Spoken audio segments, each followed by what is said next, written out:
This broadcast is coming to you live from our Auckland Park studios, and this is Prime News on SABC 3. Here are your top stories. The 30% tariff increase imposed by the United States on South Africa is set to take effect at midnight.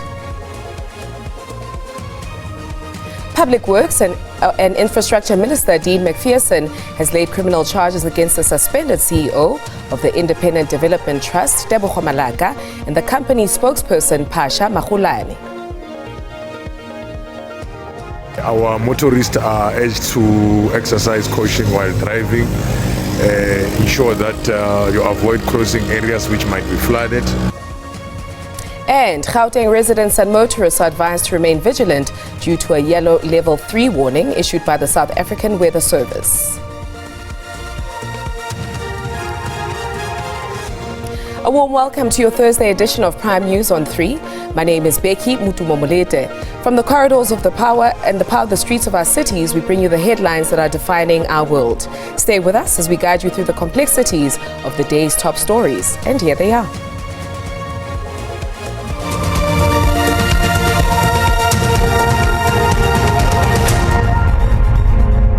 US President Donald Trump's sweeping tariffs on more than 90 countries around the world have come into effect. And in South Africa, however, the 30% tariff increase imposed is set to take effect just after midnight. This means the South African government is pressed for time to come up with alternatives to ease the pressure. The United States is South Africa's second largest trading partner, and it remains to be seen how the new tariffs will affect the long-standing relations between the two countries. Coming to terms with the new reality of the Trump administration, with tariffs set to kick in. Relations between South Africa and the United States of America has been making news for months now. Now South Africa has to adapt to the new economic turbulence brought by the US. The 30% tariff increase on South African exports to the US is set to kickstart on Thursday. The country's number one has described this action as a calamity. At the same time, we must invest in the implementation of the African Continental Free Trade Area and diversifying our export markets.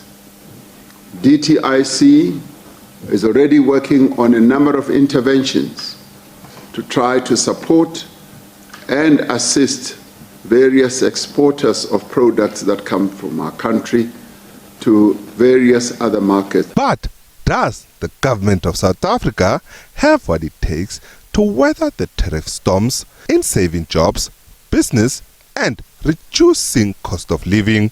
I think the big tension point that always exists in the question of how we want our trade policy to be is a simple question of, well, do you want to protect jobs, or do you want your South African citizens to be able to afford goods and services from wherever they come? And obviously, if you get that wrong, if you simply then enable other countries to be able to flood your market, your South African citizens will be able to get those goods and services much cheaper, but it comes at the cost, the displacement of South African local jobs. SABC News, Johannesburg. Meanwhile, the South African Institute of International Affairs CEO, Elizabeth Sidropoulos, has criticized South Africa for dragging their feet in creating regional productive sectors to improve intra-African trade. Speaking to SABC News on the sidelines of the Standard Bank Financing Africa Forward Summit held in Johannesburg today, Sidropoulos said the current economic climate, characterized by geopolitical and trade tension, offers a unique opportunity. Unfortunately, the narrative at the moment, coming from some countries, is that we need to focus on us first. And this is going to come back to bite not just the countries that will be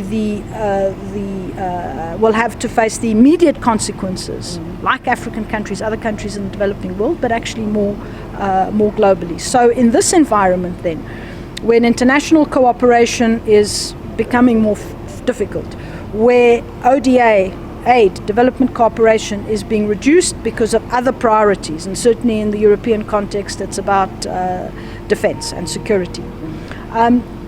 African countries also need to look at what they can do and how they can drive much more speedily the reforms that are necessary at the domestic but also at the regional level to actually optimize the opportunities that can be presented, for example, by the African Continental Free Trade Area.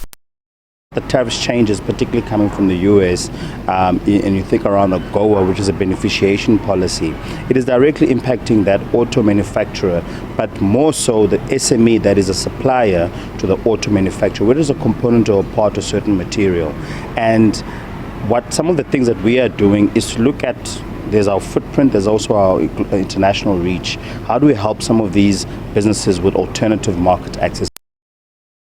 In addition, political parties are calling on the government to diversify its international trading partners while negotiating for fair trade tariffs with the United States. President Cyril Ramaphosa has announced that he spoke to Trump on Wednesday, where the two leaders agreed to continue engaging on bilateral trade matters. The president must act. He must urgently convene an export risk mitigation forum, mobilize Treasury to protect jobs, deploy real trade diplomacy to de-escalate the crisis. But just as important, we must stop being overly dependent on a handful of trade partners. Regrettably, our government has scored own goals in this regard, with the Rasool debacle, our former ambassador, as well as our breaking away from our non-aligned international relations policy when our government took Israel to the ICJ. We are calling on the Department of Trade, Industry and Competition to engage with the US counterparts in advocating for South Africa's fair treatment under global trade agreements. That story, the South African Youth Trade Association has introduced a new online platform called the Global Tariff Lookup Tool. The association says this free service is designed to make the international trade more accessible to everyone, especially for young entrepreneurs and informal traders who are looking to enter the formal trade sector. The South African Youth Trade Association says many young entrepreneurs face significant barriers in navigating the current trade ecosystem. So these barriers will seem to have a briefing such as your access to market, your access to finance, as well as access to information. So that's one of the foundation pillars that we do seek to address as the South African Youth Trade Association. These challenges, the organization has launched a free global tariff lookup tool that looks to provide real-time, live updated tariff, trade agreement and export-import regulation data to help support entrepreneurs. The key feature is that one of the things that we have been able to do is that every 24 hours, the tool is being updated with real-time intelligence. For an example, if there's a tariff today, within a 24-hour window, you would know the tariff that does apply to your product. SITA has a database and a membership of over 800 businesses, mainly youth-led, with many organizations citing regulatory compliance as an impediment to export market access. So to also address the high number of young people in informal cross-border trade, this tool also allows them to understand the different regulations that comes with their products. SABC News in Johannesburg.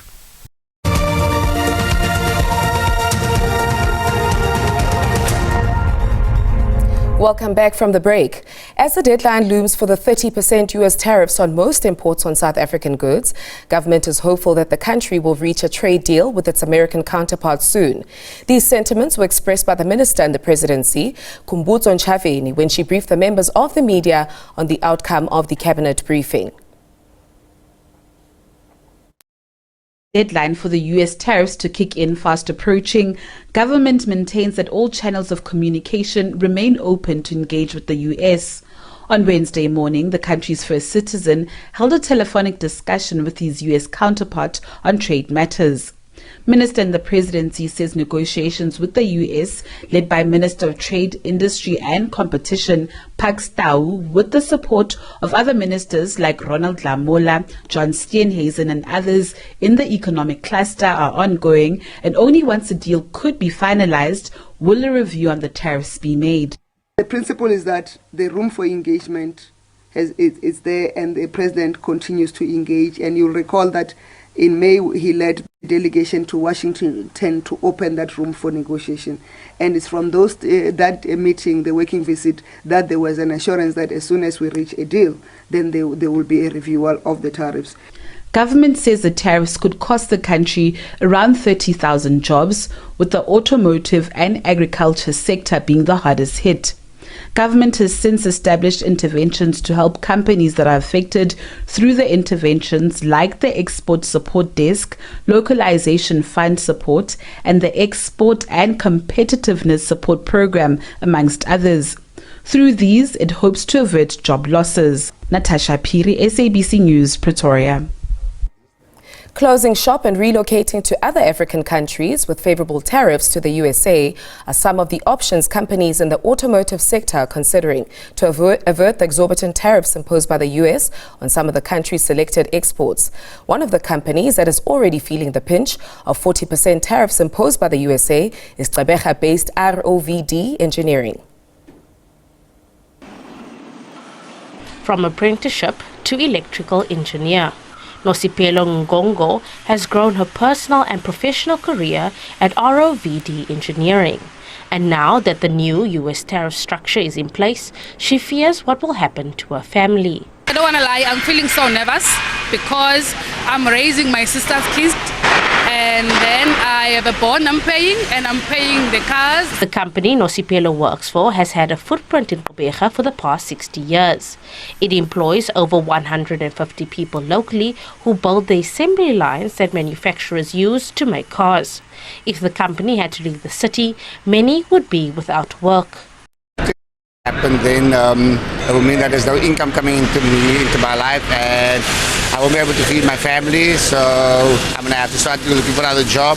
Who says I'm going to get a job, something similar to this, where I can get the same money as this? I'm very uneasy at the moment because a lot of companies, a lot of friends are at home, not working, also on short time. Some are not on short time, some have been retrenched. In 2024, ROVD shipped 120 containers to the US and spent 28 million rand on logistics. We are now being priced out the market, and so what the result of that has been is that we are now at a point where we're uncompetitive. And just to give you an example, a container we shipped last week versus a container we shipped on Monday, the price has gone up by 280,000 rand per container. Kim Daniels, SABC News, Gqeberha. Other news, Public Works and Infrastructure Minister Dean McPherson has laid criminal charges against the suspended CEO of the Independent Development Trust, Tebogo Malaka, and the company spokesperson, Pasha Mahulane. This after the two officials were caught on a video allegedly trying to bribe a journalist in return for quashing an investigation against Malaka. Malaka is facing a disciplinary hearing for an irregular 800 million rand oxygen plant tender, which has since been cancelled. Sick to his stomach. That's how McPherson says he felt when he saw the video footage of Malaka and Mahulane. He says he has asked the police to escalate the investigation to the Hawks. These allegations remain deeply disturbing. They, in my view, are not just a criminal act, but an assault on the institutional framework of government to provide services to the people of South Africa, especially in the social infrastructure space that the IDT is responsible for. Attempting to bribe a journalist to bury the truth is an attack not only on the free press, but on our democracy. McPherson says he met with the IDT board on Wednesday night, who have undertaken to expedite the disciplinary hearing against the suspended CEO. I think that obviously what has happened as a result of yesterday has amplified the need to ensure that the process is completed as quickly as possible, but to also ensure that it complies with all laws and regulations so that a satisfactory outcome is sought. There are conditions that were attached to her suspension. One of those were that she may not leave Gauteng without permission of the board, and that she may not speak to anyone from the IDT. Ulelani Philip, SABC News, Cape Town. Also making headlines tonight, Gauteng residents and motorists are advised to remain vigilant due to a yellow level 3 warning issued by the South African Weather Service. Severe thunderstorms are expected across most parts of the province with a 30 to 60% chance of rain. That's why Tshwane and Johannesburg emergency services are on high alert to respond to any weather-related incidents. Residents are urged to take necessary precautions and stay informed about the latest weather updates. The city of Tshwane and Johannesburg emergency services are urging residents to be extra cautious on Thursday due to a yellow level 3 warning issued by the South African Weather Service. Severe thunderstorms with strong winds and small hails are expected to hit most parts of Gauteng, and residents are advised to take necessary precautions and remain vigilant. Our motorists are urged to exercise caution while driving, ensure that you avoid crossing areas which might be flooded. And our residents in most of our low-lying areas to avoid crossing areas which might be flooded like river streams. The severe thunderstorms are expected to persist from about 12 o'clock in the middle of the night until about 10 o'clock at night on Thursday, 7 August 2025, with 60% chances of rain occurring in Tshwane.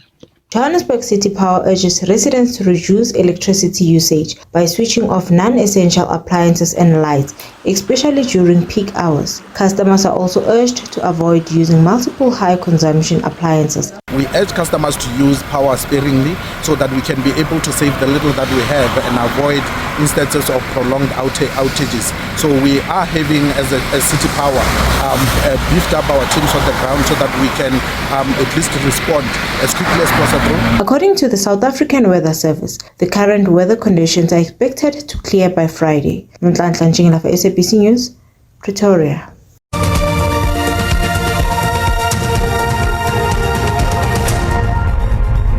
Thank you for staying with us. Mpumalanga Police spokesperson Brigadier Donald Mdluli has confirmed that 20 suspected illegal miners have resurfaced at the Sheba Gold Mine in Barberton. This follows the arrest of hundreds of suspected illegal miners recently. 12 alleged illegal miners appeared in court today, and the matter has been postponed to the 14th for further investigations. There are other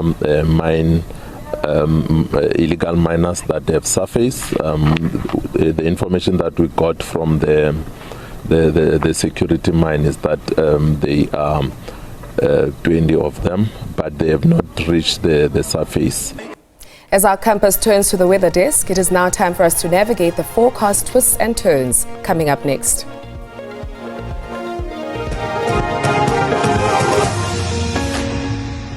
Good evening to you from what has been a really cold day in Johannesburg. It's time to take a look at your weather details now, starting with tonight's forecast. Partly cloudy skies in the Western Cape and through the south coast of the country. On towards the east coast, some rainfall expected in the northern areas of KwaZulu-Natal. That's scattered showers, as well as in parts of the Limpopo province. A 60% chance of showers is forecasted. Ahead towards tomorrow, and the clearing trend starts with partly cloudy conditions expected in the northern parts of South Africa. Be on the lookout for fog patches in the morning. Some isolated showers as well through the northern parts of KwaZulu-Natal. Otherwise, sunny skies returning to the Northern Cape, and Cape Town expecting to have some fog patches, but along with it, some cloudy conditions through the day. Ahead towards some alerts for this evening. Be on the lookout for the potential of severe thunderstorms through parts of the Limpopo province southwards in towards Mpumalanga. And the temperature in Ermelo drops to about 4 degrees overnight. Polokwane down to 8. Pretoria dipping to 6 degrees this evening. The east coast of the country in the mid-teens. Durban at 15 tonight. Gqeberha down to 11. Cape Town down to 9. Sutherland at the freezing point. Warming up tomorrow to a maximum of 18. It'll be sunny in Appington at about 21 degrees tomorrow. High teens through the Free State in towards the southern areas of Gauteng. Polokwane up to about 20 tomorrow. Durban 21, whilst Cape Town warms up to 18 on Friday. Now ahead towards Saturday's forecast. Another cold front approaching. Ahead of it, we've got some scattered showers for the Western Cape and cold temperatures persisting. It remains to be expected a cold day on Saturday through the central parts of the country, with cooler temperatures expected in northern Eastern Cape. It remains cool and cloudy through the northern parts as well. That's it from me. Enjoy your evening.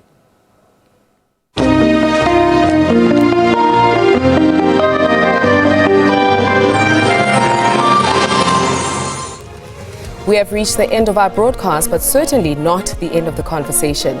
Join us again tomorrow for your Friday edition of Prime News on 3.